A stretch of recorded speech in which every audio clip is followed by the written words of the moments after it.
Diversos pesquisadores creem na possibilidade de, no futuro, animais adquirirem uma comunicação como a nossa, mais especificamente a linguagem, ainda que haja consenso quando se fala das muitas características que devem ser obtidas para isso, uma vez que os animais são limitados anatomicamente nos moldes da comunicação humana. Mas, embora haja essas limitações, a comunidade acadêmica tem alcançado resultados extraordinários que mostram comunicações notavelmente sofisticadas e que, em múltiplas ocasiões, assemelham-se à comunicação humana. E como há a crença por parte de alguns linguistas que os primeiros humanos possam ter começado de maneira rudimentar a linguagem, é um pensamento lógico pensar em desenvolvimento, já que hoje possuímos uma linguagem complexa. Porém, ainda que os animais não sejam dotados da razão humana, eles possuem razão própria. Logo, não devemos desconsiderar a cognição existente entre eles, pois senão, como poderemos concluir que, de fato, a linguagem só pode ser atribuída ao ser humano? Com a palavra linguística.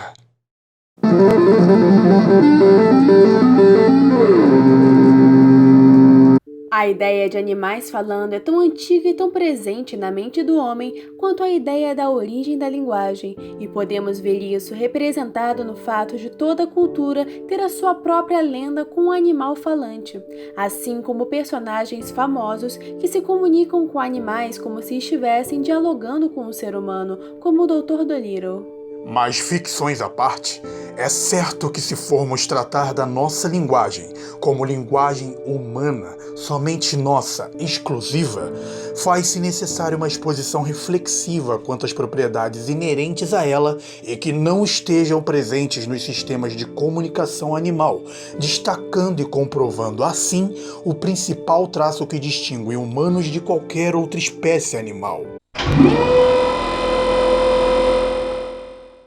Quando uma linguagem é adquirida pelo ser humano, em geral sons articulados são usados no intuito de expressar significados. Porém, vale frisar que não são esses sons que especificam uma linguagem, ou seja, eles não são uma característica necessária da linguagem.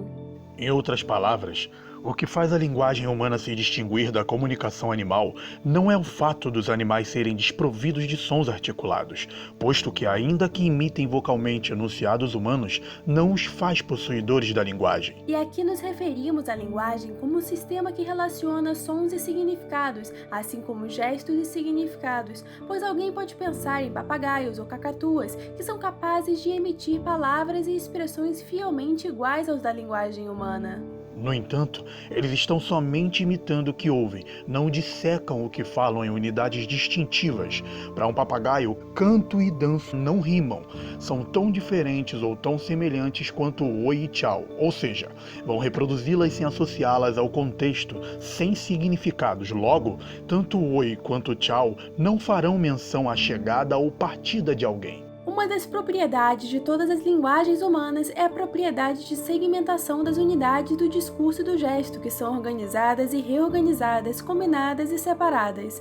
Um papagaio diz apenas o que lhe ensinam ou o que ouve. Se a Polly aprender Polly quer uma bolacha e Polly quer um donut, e aprender também a imitar as palavras whisky e bolo, não forma espontaneamente como as crianças Polly quer um whisky ou Polly quer um bolo. Se ela aprender gato e gatos e pato e patos e a seguir aprender papagaio, não é capaz de formar o plural papagaios, como em gatos.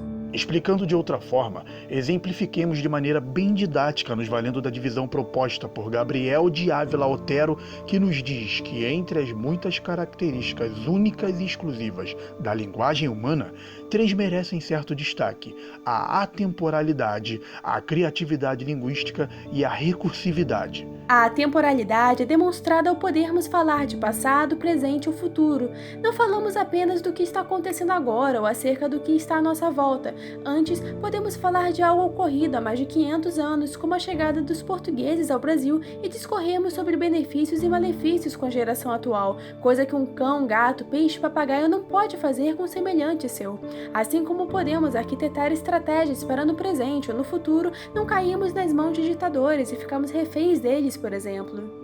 A criatividade linguística tem relação com o fato de sermos capazes de produzir enunciados inéditos infinitamente, e assim como nós, qualquer outro ser que domine a linguagem, mesmo ouvindo pela primeira vez o nosso enunciado compartilhado, também será capaz de entender.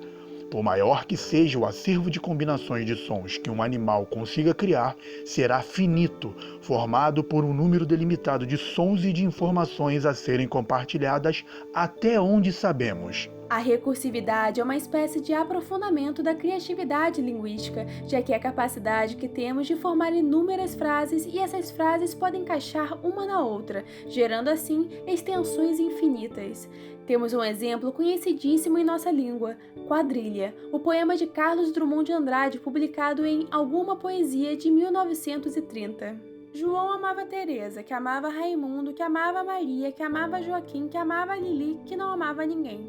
João foi para os Estados Unidos, Teresa para o convento, Raimundo morreu de desastre, Maria ficou para a tia, Joaquim suicidou-se e Lili casou com J. Pinto Fernandes, que não tinha entrado na história. Além da nossa, não conhecemos qualquer espécie animal dotada de mecanismos linguísticos que as possibilite executar tais características vistas até aqui, ainda que existam alguns meios de comunicação animal bem sofisticados. A propósito, nos debrucemos sobre alguns sistemas de comunicação animal já relativamente bem estudado para detectarmos se o que dissemos até aqui se comprova.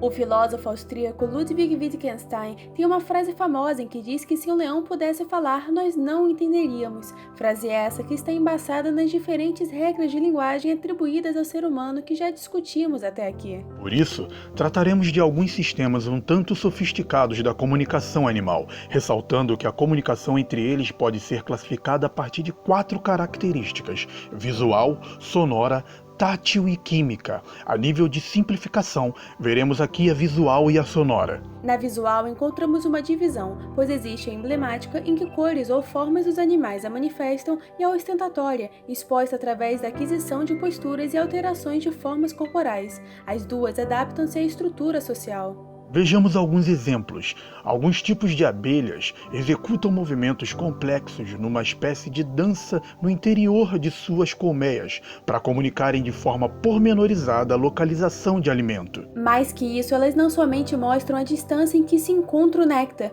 como modificam progressivamente a dança no sentido contrário ao ponteiro do relógio à medida que as horas passam. Elas se viram mediante o ângulo correspondente à luz do sol. Conforme as outras abelhas notam, decodificam a dança, descobrindo assim a localização do néctar. Existe uma variedade de movimentações para indicar diferentes localizações. Mas além dessa sofisticação da comunicação das abelhas, ainda enquadrado no visual, existem outros tantos exemplos de aspectos ligados à sobrevivência e à reprodução, como o do lagarto ao balançar a cauda para cima e para baixo, expondo suas cores vivas para atrair uma fêmea, ao passo que ao querer afugentar machos rivais se movimenta de uma outra forma.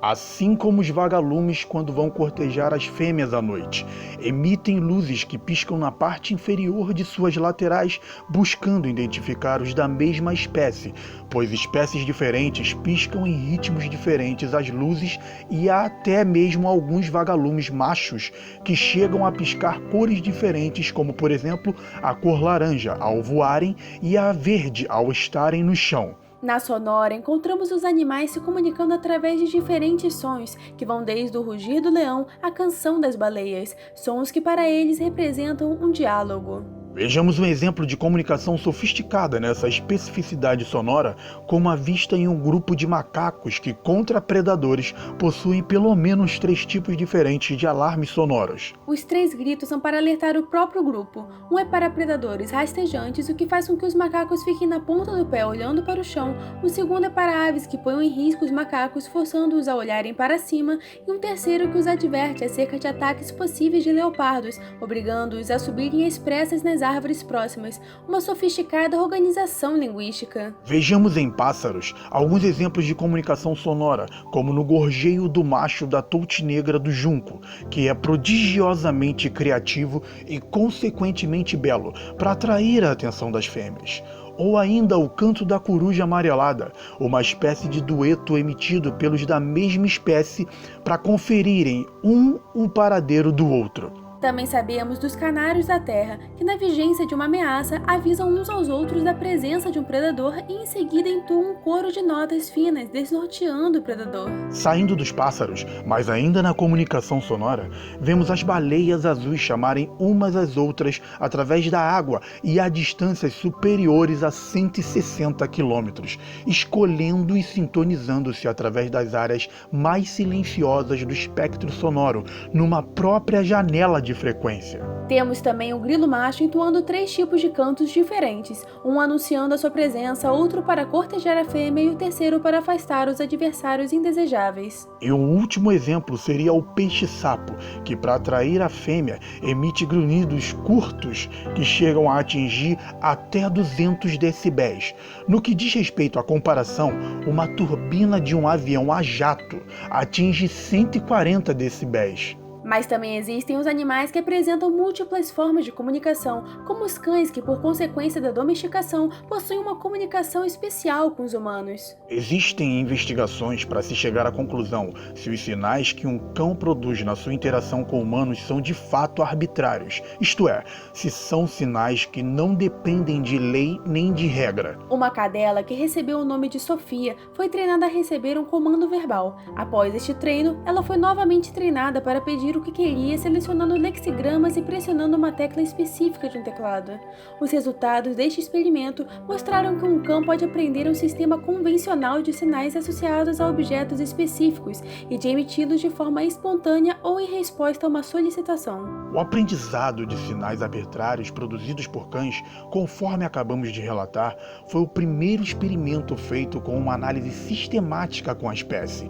Que tal vermos outros exemplos interessantes que seguem por linhas correlatas, mas ainda mais aprofundadas?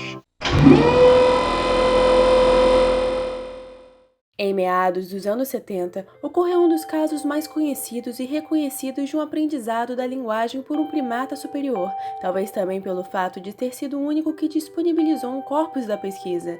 Nin Chimpsky, nominado em homenagem ao linguista Noam Chomsky de forma irônica, um chimpanzé que aprendeu a linguagem de sinais norte-americana. Assim que nasceu, ele foi inserido em uma família onde cresceu sendo educado junto com um bebê. Em quase 4 anos de projeto, Nin aprendeu cerca de 125 sinais, e durante os últimos 2 anos, os seus professores gravaram mais do que 20.000 enunciados compostos de 2 ou mais sinais. Cerca de metade dos enunciados continha precisamente 2 sinais, e em cerca de 1.300, as combinações de 2 sinais eram diferentes umas das outras. Mas após analisarem todo o material, os investigadores concluíram que a forma que Nin se comunicava com os seus professores era substancialmente diferente da forma que uma criança se comunica por sinais com adultos. Só 12% dos enunciados de Nin eram espontâneos, e dos 88% em que o professor iniciava a comunicação por sinais, metade das respostas de Nin eram imitações totais ou parciais do enunciado do professor. Somatize a esse caso para termos provavelmente os 2 mais conhecidos, o caso da gorila Coco, que é tido como o experimento mais bem sucedido de ensino de uma linguagem de sinais para um primata. Coco, na verdade, é uma abreviação. Seu nome é Hanabiko, que significa filha dos fogos de artifício, por ter nascido em 4 de julho de 1971. A vantagem atribuída ao experimento com Coco se dá no fato de, ao passo que a língua de sinais americana ASL era ensinada, sua cuidadora fazia a pronúncia em inglês, o que fez com que, juntamente com o aprendizado de cerca de 1.000 sinais, Coco também compreendesse por volta de 2.000 palavras do inglês. É importante observar que Coco não conseguia articular todos os sinais da ASL e produzia uma variação que foi batizada de Gorilla Sign Language, GSL. Infelizmente, Coco faleceu em 2018. É importante ressaltarmos que esses experimentos com a linguagem de sinais não refletem os sistemas comunicativos dos animais encontrados na natureza. Eles provam, porém, que animais como chimpanzés e gorilas podem aprender linguagem, ainda que de maneira rudimentar, o que já é muito interessante do ponto de vista linguístico, evolutivo e cognitivo. Com tudo o que vimos até aqui, sabemos que as evidências deixam clara a possibilidade de um primata se comunicar com um humano. A questão que permanece é a oralidade, pois um estudo mostrou que a área de Broca, região do cérebro diretamente ligada à linguagem, não é exclusiva à espécie humana. Chimpanzés, gorilas e bonobos têm proximidade a nós nesse aspecto. Porém, existem diversas peculiaridades impeditivas de primatas adquirirem a fala e a linguagem humana, como seu formato do tórax, o não controle da abertura e do fechamento da glote, não possuírem domínio sobre a língua e órgãos auxiliares da fonação, o que torna impossível articular consoantes e vogais, entre outras mais. Então, apesar de pensarmos sobre a área de Broca estar ligada à fala, mediante uma série de outras especificidades, além das vistas aqui, de fato parece haver um longo caminho a se percorrer ainda para que primatas possam desenvolver uma linguagem complexa como a nossa. Entretanto, isso não significa um ponto final no assunto. Não é definitivamente uma impossibilidade. Mas e você? O que pensa em relação a animais se comunicarem de forma humana?